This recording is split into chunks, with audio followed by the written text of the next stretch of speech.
Good morning. My name is Stephen, and I will be your conference facilitator today. I would like to welcome everyone to the UPS Investor Relations First Quarter 2021 Earnings Conference Call. All lines have been placed on mute to prevent any background noise, and after the speaker's remarks, there will be a question and answer period. It is now my pleasure to turn the floor over to your host, Mr. Scott Childress, Investor Relations Officer. Sir, the floor is yours. Good morning, and welcome to the UPS First Quarter 2021 Earnings Call. Joining me today are Carol Tomé, our CEO, and Brian Newman, our CFO.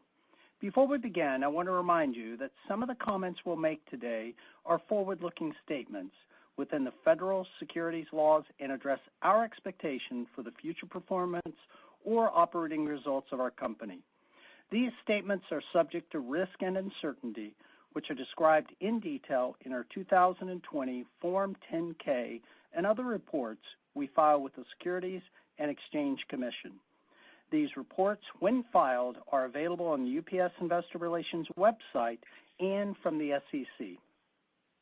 For the first quarter of 2021, GAAP results include a net benefit of $2.4 billion or $2.70 per diluted share, comprised of an after-tax mark-to-market pension benefit of $2.5 billion and an after-tax transformation and other charges of $140 million. The mark-to-market pension benefit was primarily driven by the enactment of the American Rescue Plan Act, the resulting elimination of our balance sheet liability related to the Central States Pension Fund, as well as the remeasurement of the UPS IBT pension plan at the current discount rate.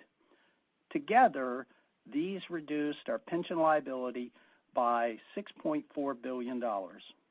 Unless stated otherwise, our comments will refer to adjusted results, which exclude the mark-to-market pension benefit and transformation and other charges. The webcast of today's call, along with the reconciliation of non-GAAP financial measures, are available on the UPS Investor Relations website. Following our prepared remarks, we will take questions from those joining via the teleconference. If you wish to ask a question, press 1, then 0 on your phone to enter the queue. Please ask only one question so that we may allow as many as possible to participate. You may rejoin the queue for the opportunity to ask an additional question. And now, I'll turn the call over to Carol. Thank you, Scott, and good morning, everyone. We are now more than a year into the COVID-19 pandemic, which drove enormous change to how we all live and conduct business. I want to thank our more than 540,000 UPSers for continuing to deliver what matters and for serving our customers, communities, and each other.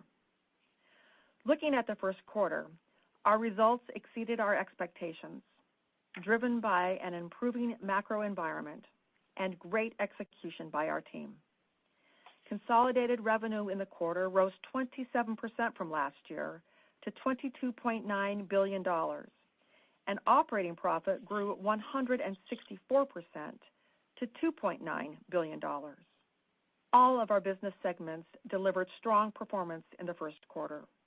We reported record profits and a double-digit operating margin in our U.S. domestic segment, record first quarter profit in our international segment, and record operating profit and operating margin in supply chain and freight. As shown in our results, our team is advancing our customer-first, people-led, innovation-driven strategy under the Better, Not Bigger framework.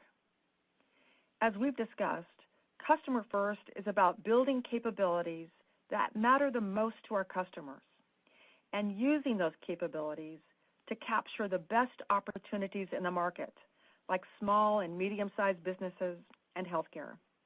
In the U.S., the improvements we made last year and continue to make this year to speed up our ground network, enhance our digital access program known as DAP, and expand weekend operations, well, these are taking hold. In fact, during the first quarter, we added nearly 150,000 new DAP accounts and we are well on our way to hitting our $1 billion DAP revenue target by the end of this year. Further, in the U.S., total average daily volume growth for SMBs, including our platform businesses, reached an all-time high of 35.6%, outpacing the growth rate of our larger customers for the third consecutive quarter. This mix improvement and certain other revenue quality actions are delivering results, with U.S. domestic revenue per piece up 10.2% in the first quarter. Looking at our international segment, we were able to meet elevated customer demand by leveraging the agility of our network. Export volume grew double digits in all regions. Commercial volume increased 10.1%, and SMB average daily volume was up 23% in the first quarter. And we see even more opportunity moving ahead as we expand DAP and other solutions to key international markets. During the quarter, our supply chain and freight segment responded well to market demands. We are on track to complete the divestiture of our UPS freight business by the end of this month, and we look forward to our new commercial relationship with TFI. Our focus on the customer includes improving the end-to-end experience. In other words, improving the experience from the shipper to the receiver, as both are customers. We've identified a number of customer journeys and candidly pain points that we are addressing. Let me give you an example. Until recently, paying a UPS bill online was a poor customer experience. So we replaced our old homegrown system with a new SaaS application, which we began deploying globally in the first quarter. Once fully implemented, our industry-leading billing solution will make it easy for nearly 2 million global customers to pay and manage their UPS bills. This will be particularly helpful for our SMB customers. Our customer-first aspiration is to provide the best digital experience powered by our smart global logistics network. A simplified billing experience is one aspect of this aspiration. Another is the digitization that's occurring within our supply chain and freight segment. We are moving from telephone-based quotes to online quoting. This new digital experience is driving simplification across the entire value chain. We'll talk more about our efforts to improve our customers' experiences during our June Investor and Analyst Day. We know that our customers place high value on the reliability of the UPS network. That's why we led the market by reinstating our service guarantees for U.S. next-day air services and worldwide express services for all origins and destinations. We intend to be the carrier that shippers and receivers can count on for reliable delivery. And as it relates to COVID-19 vaccines, our global expertise, technology, and network are enabling us to move vaccines, kits, and dry ice over great distances around the world. As of last week, we've delivered more than 1.1 million shipments, about 196 million vaccine doses to about 50 countries and territories, and utilized our UPS Premier service to achieve 99.9% on-time delivery. The combination of our efforts to remove friction in the customer experience, provide the digital capabilities that matter most, and deliver industry-leading service levels are positioning us for future growth. Further, as we've discussed, market demand is outpacing industry supply, and we expect this dynamic to continue for the foreseeable future. GDP forecasts are being revised higher, economies are reopening, and U.S. consumer spending is being boosted by government stimulus programs. This demand-supply imbalance creates an environment where pricing in the industry should remain firm. Brian will cover more of our economic outlook in his remarks. People-led is an important part of our strategy. Our success in the first quarter was due to the commitment of our people and the strength of our culture. Every UPSer has a role to play in supporting our customers. hired a lot of new UPSers, so we know we need to focus on employee safety and training. In the U.S., we have reimagined our driver safety program by truly taking it on the road. We've created mobile units that can be rapidly deployed across the country. These units provide classroom training and a learning lab within movable trailers. Our mobile training, along with other vehicle safety technologies, are making a difference. So far this year, we've improved auto accident frequency by 2.1% globally, and we will continue to advance our employee safety programs around the world. Moving to innovation-driven, over the past several years, we have invested in automation, introduced new technology, and opened new facilities. We are now starting to reap productivity benefits from these investments. The additional flexibility we've gained in the network enables us to be more responsive to changes in demand and be more efficient. In fact, in the first quarter, compared to last year, productivity improved in nearly all major operating categories. But we have more to do. We aim to make productivity a virtuous cycle, not just a transformation project. We are laser focused on operational excellence, and we'll share more details about our efforts here during our conference. Let me take a moment to touch on one of our 5 core principles, which is maintaining a strong balance sheet and credit rating. We have made great strides in this area by reducing financial leverage and improving share owners' equity. Brian will share the details on this in a moment. Our strategy is gaining traction, and we see even more opportunities ahead. We look forward to sharing the details with you at our upcoming Investor and Analyst Day. And now, I'll turn the call over to Brian. Thanks, Carol, and good morning. In my comments today, I will cover 4 areas, starting with macroeconomic trends, then our first quarter results. Next, I'll review cash and shareowner returns. And lastly, I'll wrap up with some comments on our outlook and the new pension reform law. Okay, let's start with the macro and how it is projected to unfold.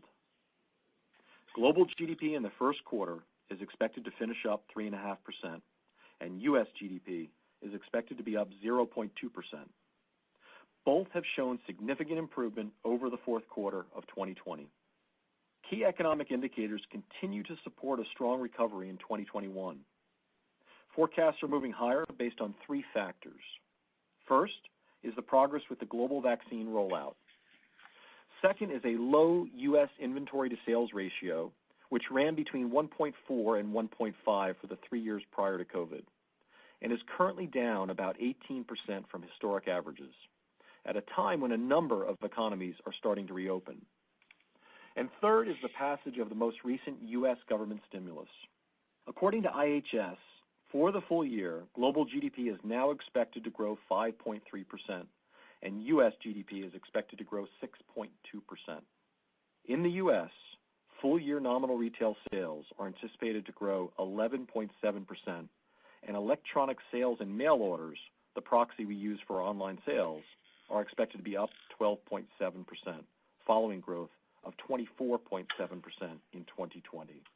The outlook for the commercial side of the U.S. economy is also encouraging. Full-year industrial production is forecasted to grow 6.5% on a year-over-year basis. We view these projections as favorable for our company and expect the imbalance between market demand and industry capacity to continue, as Carol mentioned. Moving to our first quarter performance, consolidated revenue increased 27% to $22.9 billion. Operating profit totaled $2.9 billion, 164% higher than last year. Consolidated operating margin expanded to 12.9%, which is our best consolidated margin in 18 quarters. And diluted earnings per share was up $2.77, up 141% from the same period last year. Now let's take a look at the segments. In U.S. domestic, our success was due to a combination of our revenue quality initiatives and the impact of our productivity efforts running the network. Average daily volume increased 12.8% year over year to a total of 20.4 million packages per day. Additionally, mix continued to be positive. SMB volume growth, including platforms, accelerated for the fourth consecutive quarter, reaching 35.6%, and accounted for 63% of our total average daily volume increase. Both SMBs and our larger customers grew residential shipments across air and ground products. Overall, B2C shipments increased 23.8% year over year.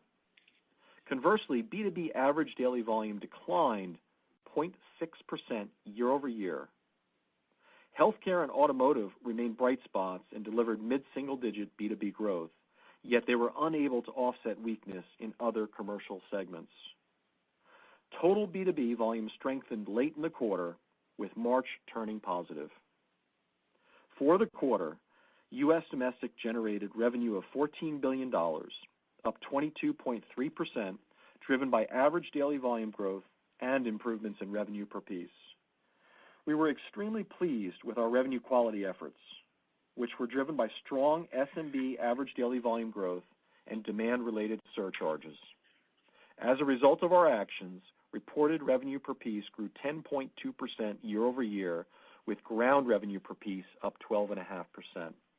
Turning to cost, expenses were up 13.5%. Cost per piece rose 2.2%, driven primarily by two factors: our fastest ground ever and weekend initiatives, and planned benefit expense increases. Nando and his team did an outstanding job transitioning the network from fourth quarter peak back into non-peak operations. This enabled us to control unnecessary costs and make productivity improvements across the network. And building on Carol's comments about reducing accident frequency, our efforts to prevent incidents through additional safety training, technology, and analytics enabled lower than expected casualty self-insurance costs in the first quarter. Most notably in the quarter, revenue growth was significantly above expense growth, which generated positive operating leverage. So in summary, the U.S. domestic segment delivered $1.5 billion in operating profit, an increase of $1.1 billion, or 265% compared to last year, and operating margin expanded to 10.4%.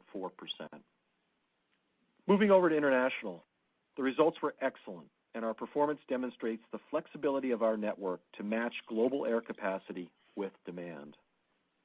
Volume growth was very strong, with total average daily volume up 23.1%. We saw growth across customer segments, with both larger customers and SMBs growing over 20%. To support outbound Asia demand, we added 25% more flights, and even more in terms of capacity, because of our 747-8 capabilities. Asia export volume was up 43%, Europe exports were up 27.7%, and overall, total exports grew 26.2% on a year-over-year basis. B2C average daily volume grew 77.6%, while B2B was up 10.1%, driven by the retail, high-tech, and automotive sectors. For the quarter, international revenue was up 36.2% to $4.6 billion, with all regions growing revenue over 20%. We generated strong operating leverage in the quarter, with revenue per piece up 12.3% and cost per piece up 2.7% year over year. For the first quarter, international delivered operating profit of $1.1 billion, an increase of 95.5%, and operating margin expanded to 23.7%. Looking at supply chain and freight, revenue increased 34.3% to $4.3 billion, and the segment generated record profit and operating margin. Market demand was elevated, and nearly all business units had revenue and profit growth. Forwarding led the way, driven by strong growth on the outbound Asia lane for both air and ocean. And healthcare activities delivered the highest top and bottom line growth ever. Growth was broad-based from biopharma and biologics, as well as implantable medical device and lab customers, all while providing near-perfect service during the quarter for COVID-19 vaccine deliveries. In the first quarter, supply chain and freight generated operating profit of $395 million, and operating margin was 9.2%. Walking through the rest of the income statement, we had $177 million of interest expense. Other pension income was $313 million. And lastly, our effective tax rate came in at 21.6% due to discrete items. Now let's turn to cash and shareowner returns. Our focus on bottom line results drove strong cash flow in the quarter. We generated $4.5 billion in cash from operations.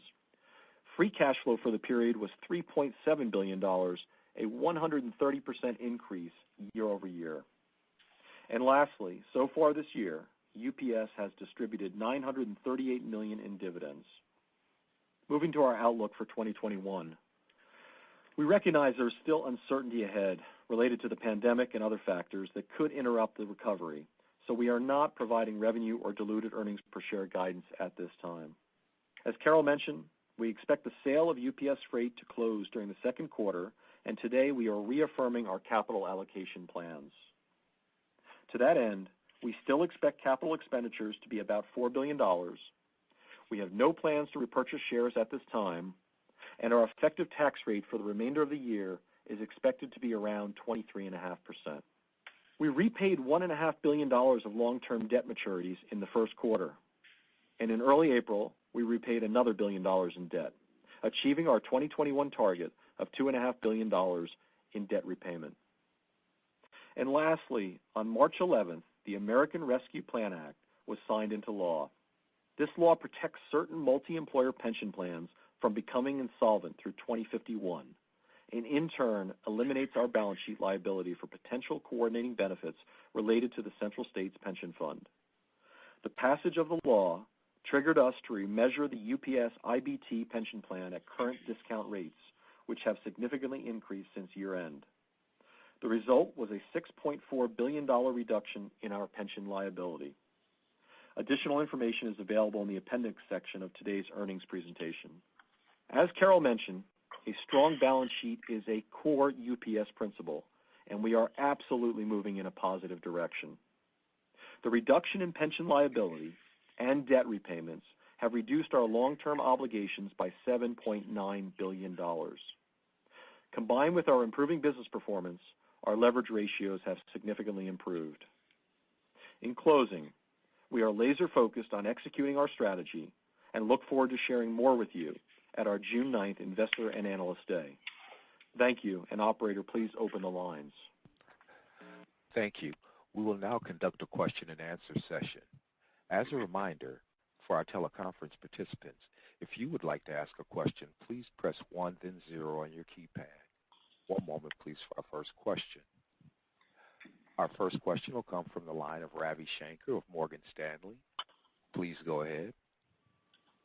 Thank you. Good morning, everyone. Carol, looking ahead to the June 9th Analyst Day, can you share a little more color on how Transformation 3.0 is going? What are some of the categories and buckets that you've outlined there, and if the cost savings part of that program can get up to the 8% of the cost base that you saw in Transformation 2.0. Thank you. Thanks, Robbie, for your question. We're looking forward to the June Investor and Analyst Day, where we will give you much more color on our forward-looking outlook, including what we're doing from a productivity perspective. As we think about productivity, we really want to move away from an event, in other words, a transformation event, to actually a virtuous cycle. And we're starting that, as you see in our results in the first quarter. If you look at our operating performance, we drove productivity in nearly every operating category. And when I think about productivity in the business, it's really about packages per hour. We had improvement in packages per hour in our sort, in our feeder, in our hub operations. We saw productivity in our delivery. Our route density improved year on year, driven in large part by our Orion technology. So we're going to give you a lot more color as to what we're doing to drive productivity in the business at our Investor Day. One more comment on productivity, and that relates to non-operations. We refer to that, Brian, as Transformation 2.0. And at the beginning of the year, we told you we were taking out $500 million of expense in our non-operations area. we're well down the path in that regard. We are on plan, and we will deliver that result by the end of the year. Our next question will come from the line of Allison Landry of Credit Suisse. Please go ahead. Oh, good morning. Thanks.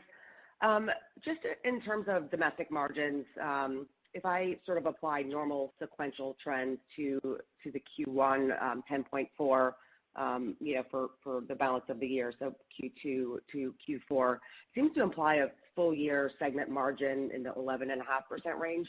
So curious, is that the right way to think about it? And if not, what are some of the potential cost or mix headwinds that might be a sequential drag during the remaining quarters of the year? Thank you. Hey, Allison, it's Brian. I'll take that. The one caveat to your question is I'd be careful about applying history to the future. And the reason I say that is that historically we've taken quite a bit of time to get the peak costs from November, December out of the domestic business. Nando and the U.S. operating team did a very good job this year planning for it and pulling those costs out quite quickly. So the CPP growth was only 2%, and RPP was over 10%. So you had an 8-point spread. We're confident the domestic margin is expanding this year. I would just be careful about extrapolating history to the future. Okay, great. Thank you. Thanks, Allison. Our next question will come from the line of Chris Wetherbee of Citi. Please go ahead. Yeah, hey, thanks. Good morning. Maybe I could pick up on that last point, Brian. So CPP plus 2%. I guess productivity is going into that. You obviously did a really good job with cost controls as well. How sustainable is that level of cost per piece increase going forward? Obviously, we understand what's going on with the pricing environment, but with volume decelerating, are you going to be able to maintain that level of cost control? Thanks, Chris. Look, the taking out of the temporary labor, the rentals, which we returned on an accelerated basis, those were a lot of the reasons, Chris, we were able to limit the growth of CPP to 2%. As Carol mentioned, there's a lot that goes into our costs. It's a combination of non-op and operating. We're going to continue to drive leverage throughout the system. Is 2% the number going forward? We're going to have more of a conversation about that in June, so I won't talk as much about the future. But we were pleased with the performance in the quarter and confident in our ability to continue operating leverage going forward. All right, thanks. Thanks. Our next question will come from the line of Tom Wadewitz of UBS. Please go ahead, sir. Yeah, good morning. Another question for you on domestic margin. I think that's been a key point of debate, and obviously you gave us a lot of good news to work with in the first quarter results. How do you think about what the most important year-over-year drivers were for that improvement? So, B2B, I guess, was flat, but that's better than you've seen. Pricing was strong. I think you got some of the cost takeout from the $500 million program. But what do you think was most important year-over-year? And how do you think about the key drivers, whether you're kind of early in those or whether you're, just kind of how much runway you have left on those key drivers of domestic improvement? Thank you. Well, maybe I'll start, Brian, and then turn it over to you. You've heard us talk about our better, not bigger framework, and that's really about optimizing the network. And you saw that take hold in the first quarter with over 63% of our average daily volume growth in the United States driven by small and medium-sized businesses. That was a large contributor to the growth in RPP in the quarter. And when you have a 10% growth in RPP, well, you're gonna leverage the bottom line, and we did just that. So optimizing the network and leaning in to those opportunities of growth that, candidly, the revenue quality is better for us. Our customers like the offering, the end-to-end network that we present to them. That's really laying the future for our growth going forward. Coupled with healthcare, those two growth opportunities are a winning combination. We saw the same opportunity outside the United States, too, with great SMB growth, 23% in our international business. So optimizing the network, leaning into those areas of growth that are most attractive to us and winning in those areas certainly was a big part of the value equation, and it will be a big part of the value equation going forward. But you have to have productivity as well. We want productivity to be a virtuous cycle here. Every day we should run a better business. and that's what we're doing from a cost out perspective. You might just talk about casualty and the real impact that casualty had in the quarter.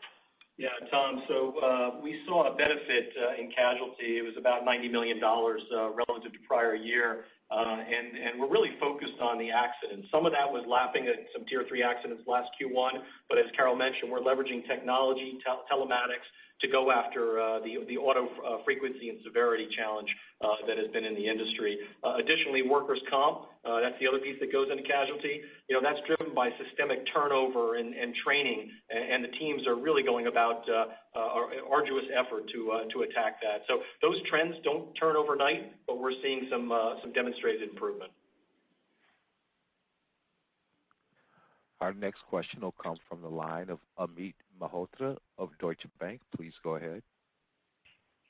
Thanks. Just on productivity, what was the net productivity number in domestic relative to the $500 million of non-operating savings? And then just, Carol, on the SMB point, I think, SMB growth is just so key to the revenue quality initiatives that you and UPS have. You've obviously invested a lot in time in transit, fastest ground ever. Just in that context, how do you see the service product stacking up versus your main competitor after these investments in fastest ground ever? And wondering if you just see the need to further invest in something like direct Sunday delivery outside of the USPS postal injection, and what kind of cost or fixed cost absorption issues that has if you decide to go that route, pun intended, I guess. Yeah. So I'll take the latter part of the question. So our customers are responding to the investments that we made last year to speed up our time in transit. But there is no finish line here. So we continue to invest in time in transit. We are expanding our weekend deliveries. Our Saturday coverage will increase to 90% of the U.S. population by October. And we'll go through the details of this at our June Investor Day, but might as well let you know what we're doing because we're increasing our weekend delivery because our customers are demanding that. We love our SurePost product. SurePost was about 36% of the ADV growth in the first quarter. But the cool thing about SurePost is that 41% of that product was redirected back into the UPS network, which allows us to get delivery density. So that's a great way to think about how we can grow Sunday. So we'll be expanding our Sunday deliveries as well. And we really look forward, we don't have enough time this morning, but we really look forward to the June Investor Conference because we're going to talk to you about how by expanding our network across 7 days, we can actually eliminate some of the lumpiness in the network in the middle of the week. And the lumpiness in the network in the middle of the week is causing some of the productivity deleverage that we see in our business. And if we can flatten out the demand, we can really get some great productivity. So we'll walk you through that algorithm at our June Investor Day.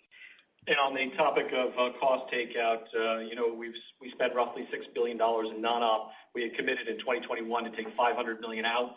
That's a start. There'll be more next year. In the first quarter, we took $80 million of the 500 out, which is exactly on our plan. So we're tracking to deliver that 500. Associated, the big driver of that was about 1,700 headcount that have participated in the VSAP, the Voluntary Severance Separation Program. So we're on track and committed to the 500. And the cool thing about leveraging the 7-day network is that it's capital light, isn't it? Yes.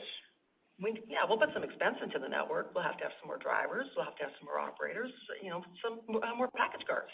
But it's pretty capital light. I like that. Different type of investment. Yeah. It's like a different line item on the income statement. Right. Rather than a depreciation expense coming off of capital, it's on the operations expense. And we can lever that all day long if we get the right revenue quality.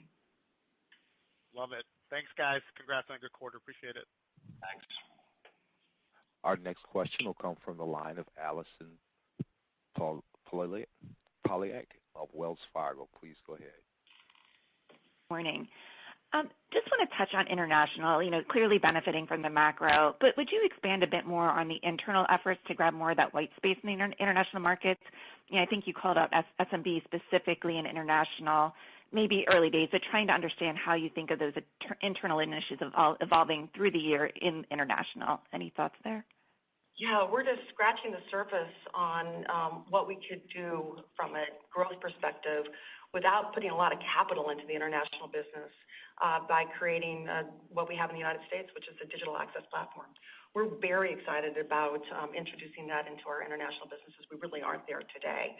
But our customers in the U.S. want to sell through this platform outside the United States, so we'll be investing that in a major big way. And there are a number of other efforts underway, Allison, and I hate to keep kicking the can down to June, but we're going to have Scott talk about all this at the June Investor Conference, so hold tight for a little bit and we'll give you more color. Great, thank you. Our next question will come from the line of Scott Group of Wolfe Research. Please go ahead. Hey, thanks. Morning. So I want to ask about some of the revenue drivers. So the volume just gets so funky going forward. Maybe can you give us some thoughts on April B2C and B2B volume trends, and how are you thinking about overall volumes in the second quarter, U.S. and international? And then just with that, right, the B2B B2C mix should be meaningfully positive, you would think, going forward. So does that drive the RPP growth even higher on a year-over-year basis going forward? Thank you. Thanks, Scott. So I'll take it. From a trend perspective, April is off to a good start. And your point about B2C and B2B, we're comping down 22 last year in the second quarter in terms of B2B. So we would expect the commercial side of the business to come back. In the first quarter, it was still down 0.6% in the U.S., but in the month of March, it was actually up 8%. So there were signs of life that it was coming back domestically. Internationally, we actually posted plus 10% on the B2B side in the first quarter. So as we think about the next quarter, the comps in the U.S. down 22 give us reason to believe that the commercial side will come back. And obviously, our density in our commercial side of the business is more attractive than the residential side, so that'll be another positive. And as you build your model, I think it's just important, given the year-over-year comparisons and the funkiness of the volume, just expect revenue to grow faster than volume. But I mean, do you have any color? Are B2C volumes up, down, overall volumes up, down? Any color you can give us would be great. B2C volumes are up. They are. Yeah. Okay. Great. Thank you, guys. Thanks. Our next question will come from the line of Ken Hoexter of Bank of America. Please go ahead. Hi, great. Congrats and good morning. So just maybe a little bit on that future growth, I guess just to clarify that last comment there, Carol. So you're still expecting positive growth despite the up 25% kind of or double-digit growth in ground and export for the rest of the year, just to clarify that last point.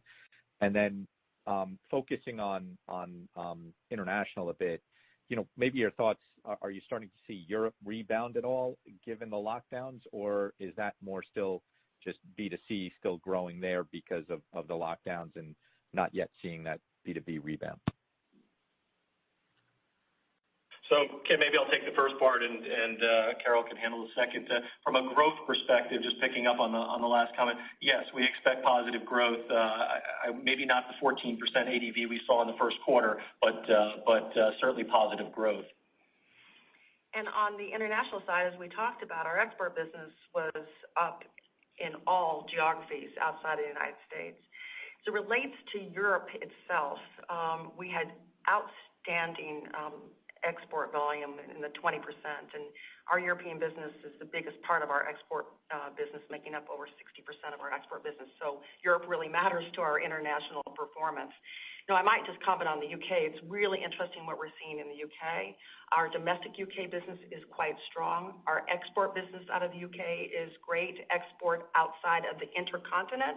But there's been some Brexit disruption, candidly, that we've had to work through. We're not alone. Everybody's had to work through the Brexit disruption, UK to the intercontinent. Our next question will come from the line of Brian Ossenbeck of J.P. Morgan. Please go ahead. Hey, good morning. Thanks for taking the question. I just wanted to go back to productivity for a second. I know last quarter you mentioned delivery density was a bit of a headwind. Clearly, the mix is starting to improve. This is a hard metric to really turn the corner on. It sounds like a lot of other things are moving positive. So do you expect you can improve stop density, residential stop density, independent of mix, or is that something that you think mix is just going to take care of it and it's less about what you can do and more about what type of business that you have. Any thoughts on that would be appreciated. Sure. If we look at delivery density for the quarter, it was down slightly year on year, but improved from both the third and fourth quarter of last year. So the sequential trends are good. Clearly, that's a part of the mix change. But we don't want to just rely on the mix change to improve delivery density. We want to be in control of our density, or destiny, I should say. And so we've got a number of pilots underway to see if we can improve delivery density. And we'll touch upon some of those pilots at our June Investor Day. Okay, look forward to it then. Thank you. Thank you. Our next question will come from the line of Jordan Alliger of Goldman Sachs. Please go ahead. Yeah, hi. I know you guys have talked about, I think you mentioned surcharges are still in place, mix is helping, all that's helping profitability. Can you maybe discuss a little bit the core price aspect, which I think is part of the revenue quality, and I'm sure you'll touch on it in the Analyst Day, but where are you on the contract renegotiation process? You know, how far through, how much room do you have? Is it going as expected? Thanks. So as a matter of course, we have a number of longer-term contracts that come up for renewal every year, and when those contracts come up for renewal, we negotiate through those. And our team, Kate and team, have done a masterful job of managing through those contract renewals in this very challenging demand environment. Is there a certain time frame in terms of runway? Is it like a 2-3 year process of going through the contracts? Any ideas around that? It never ends. I mean, every year there are a number of contracts that come up for renewal because we have staggered maturities. So think of this as a virtuous cycle as well. Thank you. Our next question will come from the line of Scott Schneeberger of Oppenheimer. Please go ahead. Thanks very much. Carol, could you please elaborate a little bit on the vaccine distribution? It sounds like there's a lot of momentum going international. Just curious about the profitability characteristics of the program and the magnitude. Thanks. Well, I don't think it's appropriate for me to talk about the profitability of a product, but we can talk broadly about our healthcare business, which includes vaccines. And our healthcare business is very nutritive to the overall business. As Brian commented, we had the best top line and bottom line performance ever. We do make money on vaccines, as you can appreciate, principally because of the value-added attributes to the vaccines. UPS Premier is a special label that goes on top of the package. The label has a battery inside, so we can track that package wherever it is throughout our network. We stood up a command center to watch that package wherever it is throughout the network. I mean, these are precious vaccines, and we want to make sure they get to their dosing site on time, and we're able to do that with 99.9% on-time delivery. So clearly, there's a value add, and value is defined by what the customers are willing to pay for. So hopefully that helps you understand the profitability of that segment. Our next question will come from the line of Helane Becker of Cowen. Please go ahead. Thank you for the time, everybody. Just a couple of questions on pension. Brian, does the changes mean that the yellow and reds on your, on the pension plan all go to green now? And I think at the end of the year you were 80% funded for 2020. What does the change do to your pension contributions for 2021, and does that bring you into fully funded status? So yes, most of our measures go into green. The benefit we saw was a combination, Helene, of the central state reversal of the liability for $5.5 billion. We also had to remeasure the IBT plan at the end of the quarter. That combined with the asset returns was close to another $900 million. So that's the $6.4 billion. So that's a reduction in liabilities for us. The funded status, the IBT plan will actually be funded at 100%. So that's a positive. And going forward from a P&L perspective, the P&L benefit, aside from the asset base, we'll see about a $50 million reduced service cost on a quarterly basis going forward. So it has both a liability balance sheet impact as well as a P&L benefit. And as far as funded status, we update that when we remeasure based on discount rates. So that moves up and moves down, but clearly the liability was a favorable for us. I think, Brian, if you look at I'm sorry, Carol. The 80% number, the relative number is 90 for all the pension plans. For all the pension plans. I was talking IBT specific, yeah. So we're still close to 90%, Helene, across all three major plans. Okay, that's great. Thank you very much. Thank you. Our next question will come from the line of Brandon Oglenski of Barclays. Please go ahead. Hey, good morning, everyone, and thank you for taking my question. So, Brian, I don't want to steal your thunder for the June analyst meeting, but we do have a call here. So can you talk about, capital priorities going ahead, especially with these changes on the pension side? You guys do have a lot of cash here, and you explicitly said, no share repurchases as of now. So can you talk through, the thought process going forward? Yeah, happy to, Brendan. So our thought process hasn't changed from a principal perspective. The first allocation of capital will be into the business, obviously with the type of returns, the improving domestic business, and the growth in international and supply chain and healthcare. We're going to continue to invest in those businesses. And investments will not just take the form of CapEx. There are new investments in SaaS and capabilities that we're putting in from an OpEx perspective. So we'll do that. We're committed to the dividend. We'll have a capital discussion in the June conference, so I don't want to front run that discussion. And then obviously improving the flexibility of the balance sheet, which we're making good strides on. And then share repo, we don't have any plans to repurchase shares currently, but as Carol said on the last call, we'll continue to look and evaluate that going forward. Thank you. Our next question will come from the line of Jairam Nathan of Daiwa. Please go ahead. Hi, thanks for taking my question. So I just wanted to understand your thinking with regard to some new last mile competition with companies like Uber, DoorDash, and the others. So do you see yourself, say UPS and the industry coexist and use the last mile competition as some akin to USPS here? Especially, we have noticed these companies have been pretty aggressive on the price side as they enter these markets. So I just wanted to kind of understand the thought process here. Yeah, long gone are the days when we describe our competitive set as those headquartered in Memphis and those headquartered in Washington, D.C., or those headquartered on the West Coast. I mean, there are lots of players that are coming into the supply chain, and everybody wants a little piece of the pie, and our job is to keep them out of the pie that we want to eat, and we are doing that by investing in the capabilities that the customers matter most.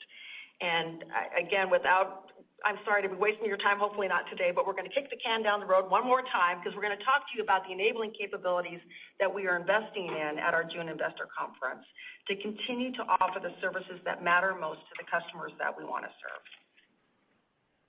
Okay, thank you. And we have a follow-up from the line of Todd Fowler of KeyBanc Capital Markets. Please go ahead. Hey, great. Good morning. Thanks for taking the question. It sounds like that SMB and healthcare were really big contributors to the growth within U.S. domestic this quarter. Can you talk about the opportunity, the longer-term opportunity, kind of where you're at in your progress with those initiatives? And then how do we think about the balance between some of your existing legacy accounts in that business as you focus on growth with SMB and healthcare? Thanks. Our focus on SMB and healthcare does not take away our desire to grow our large enterprise accounts, which are many large retailers. And if I look at those large enterprise accounts, which we very much appreciate the relationship we have with those customers, they were very growthy. In the first quarter, they grew mid-teen. So that's very growthy compared to what we were up against. So we will continue to invest in that experience as well. But we're really looking at an end-to-end experience and have discovered 16 customer journeys where we can, based on customer feedback, where we can make improvements, and based on those improvements, get stickiness with those customers. And those customer journeys are as true for our SMB customers as they are for our enterprise customers. And we'll talk more about that at our June Investor Day. Okay, thank you. We have a follow-up from the line of Amit Malhotra of Deutsche Bank. Please go ahead. Hey, thanks for taking the follow-up. Just related to that SMB, I think, Carol, a few quarters ago, you had talked about what percentage of your domestic business was SMB. I think it was maybe 25%. Wondering if you can update us on that. Obviously, it's growing a lot, but off a smaller base. And maybe, I don't know if you're willing to do this, but just update us on what Amazon is as a percentage of revenue, because obviously SMB is growing faster than your enterprise customers, which Amazon's your largest. And given that's a big topic of discussion, I'm wondering if you could discuss that a little bit. Well, I'll tell you the SMB as a percent of total is 27%. So we've shown a nice increase in penetration there. We're delighted with that. And we disclose Amazon at the end of every year. So I think we'll just wait to do that. Okay. All right. Thank you very much. Our next question.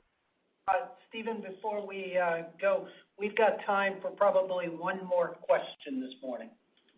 All righty. Our final question will come from the line of David Vernon of Bernstein. Please go ahead, sir. Hey, good morning. Thanks for squeezing me in. Question is about the commercial side of the house. Are you rethinking the approach on better, not bigger, based on your success in growing volume to date at a decent degree of operating leverage?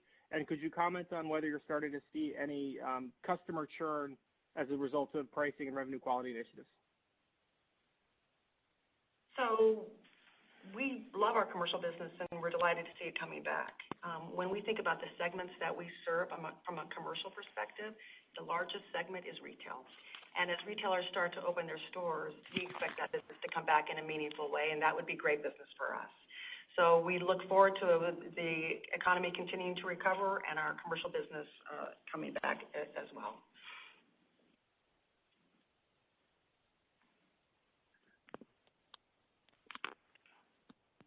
Thank you, sir. I'd like to turn the floor back over to our host, Mr. Scott Childress, for any closing remarks, please. Thank you, Stephen.